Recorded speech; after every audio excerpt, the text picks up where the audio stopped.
Hello viewers, I Dr. S.V.K. Lal welcome you all in my YouTube channel. If you are new one, please like, share and subscribe this channel so that you may get notification easily. तो आज हम जो yoga teacher हैं मधु, उनके साथ आप देख सकते हैं कि कितने तरह के आसन को बतला रही हैं योगा शिविर में। और जो ट्रेनिंग प्रोग्राम है उसमें स्किल डेवलपमेंट प्रोग्राम है, तो उसमें एक योगा प्राणायाम ये सब बहुत महत्वपूर्ण है हमको अपने स्किल में निखार लाने के लिए, कर्तव्य परायण बनने के लिए और आगे बढ़ने के लिए। तो जो योगा है, ऐसा माना जाता है कि योग जो है उसको आदि योगी शिव ने शुरू किया था। वो आकर के सबसे पहले वहाँ पर बैठ गए पहाड़ पर, हिमालय पर्वत पर, और उनके साथ और भी लोग बैठे, लेकिन धीरे धीरे वो कुछ नहीं कर रहे थे, सिर्फ बैठे हुए थे। और उनके साथ जो धीरे धीरे सब वहाँ से उठ कर के जाने लगे, लेकिन 7 जो आदमी वहाँ बैठे रह गए और वो माने परम तत्व को, परम चेतना को उपलब्ध हुए। तो ये सप्तऋषि कहलाए और उनको भगवान शिव ने चारों दिशा में भेज दिया कि जाओ तुम लोगों को भी उपलब्ध कराओ। तो योग में और तंत्र में अंतर होता है। योग चित्त वृत्ति के निरोध का नाम है और तंत्र स्वाभाविक है, तंत्र में सप्रेशन नहीं है।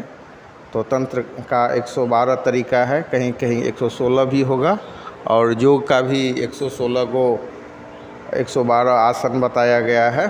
तो ये मधु मैडम बतलाती हैं योगा टीचर कि योगा को आप सीख नहीं सकते हैं, सीख सकते हैं आसन को, सीख सकते हैं मुद्रा को, सीख सकते हैं जो श्वास प्रश्वास की क्रिया है, इसको सीखा जा सकता है, लेकिन योग को आप नहीं सीख सकते हैं।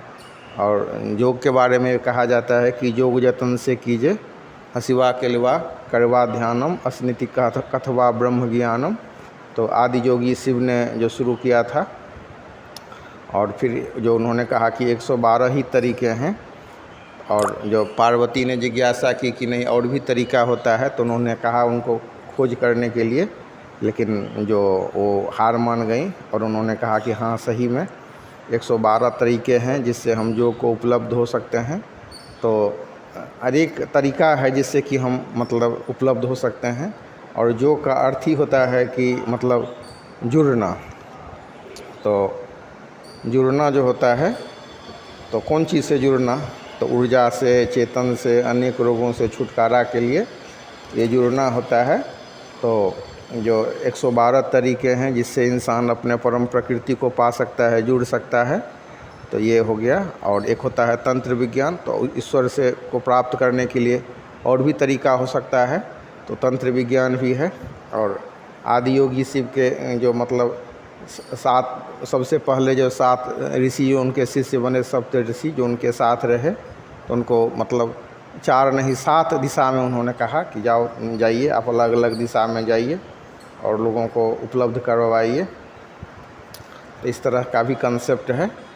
और जो अभी जो योग प्रचलित रूप में है, क्रिया योग, विहंगम योग, और मतलब और भी बहुत सारे योग हैं, सहज योग, इस हिसाब से बहुत सारे योग हैं, अलग अलग आदमी सब कर रहे हैं। अमेरिका में तो कुछ ऐसे योगी सब हैं जो इसको पेटेंट भी करवा लिए हैं, लेकिन हम यहाँ देख सकते हैं कि जो ये मैडम हैं अभी तक यहाँ पर जो ये स्किल डेवलपमेंट प्रोग्राम में सुखासन, दंडासन, पद्मासन, वज्रासन, पवन मुक्तासन भाग 1 सभी आसन को के बारे में बताया गया है। इसके अलावा यहाँ पर शशंकासन, ताड़ासन, शवासन, इसके बारे में भी बतलाया गया है।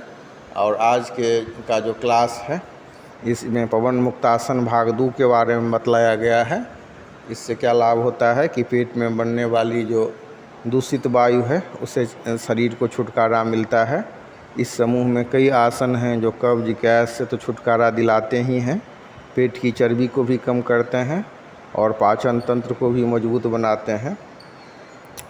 तो मैडम का कहना है कि योग सीखा नहीं जाता है, सीखा जाता है आसन एवं मुद्राएं। तो मुद्राएं भी अगर आप पूरा आसन नहीं कर पाते हैं, आपको समय का अभाव है, फास्ट युग में हैं, तो आप मुद्रा सब से लाभ ले सकते हैं। चिन्ह मुद्रा है, सांभवी मुद्रा है, तो इस मुद्रा से आप लाभ ले सकती हैं। ये मैडम हैं, इनके पूर्वज अयोध्या से संबंध रखते हैं। पहले वे लोग अयोध्या से यहाँ आए, पटना का होकर के रह गए, और इन्होंने जो बिहार स्कूल ऑफ योगा है उससे ये डिग्री ली है, डिप्लोमा कोर्स की हैं। उसके बाद फिर पटना जो ये यूनिवर्सिटी में योगा डिपार्टमेंट में क्लास लेती हैं, और पीजी डिप्लोमा इनका नालंदा यूनिवर्सिटी से भी है और उत्तराखंड के यूनिवर्सिटी से भी इनका है। तो 97-94 से ये मतलब इससे जुड़ी हैं। 97 से 94 में इन्होंने कोर्स किया था पीजी डिप्लोमा। और सबसे अच्छा तो ये लगा कि ये सबके साथ मंत्र के साथ सिखाती हैं शुरुआत में, फिर अंतिम में जो सेशन समाप्त होता है तो उसमें महामृत्युंजय मंत्र भी कहा जाता है, स्वास्थ्य वाचन भी होता है, शांति वाचन भी होता है, और फिर मुद्रा सब के बारे में भी जानकारी देती हैं। मैडम के पास बहुत ज्ञान है। तो जो है जुड़ना ऊर्जा से, चेतन से, और रोग से मुक्ति के लिए, चेतना के लिए, जो भी काम आप कर रहे हैं उसमें परफेक्शन के लिए योग बहुत अनुपम है, योग बहुत ज़रूरी है। और ऐसे जो ज्ञानी टीचर हैं जो योग के प्रति समर्पित हैं, इनके सानिध्य में बहुत जो लोग जो योग में अभिरुचि रखते हैं वो योगा का आसन सब कर रहे हैं और प्रेरणा ले रहे हैं। तो योग जो है सो चित्त निरोध, वृत्ति का निरोध है। और मतलब जो योग को अगर मतलब आप बहुत गंभीरता से करते हैं तो कई बार बहुत मुश्किल है, तो गुरु की कृपा से योग होता है। और योग जो है सो मतलब उसमें बहुत सारा चीज़ का निरोध होता है। पहले तो यम, नियम, आसन, प्राणायाम, ध्यान ये सब मिला करके बहुत कठिन जटिल था। योगी श्यामाचरण लाहिरी ने इसको बहुत क्रिया योग के माध्यम से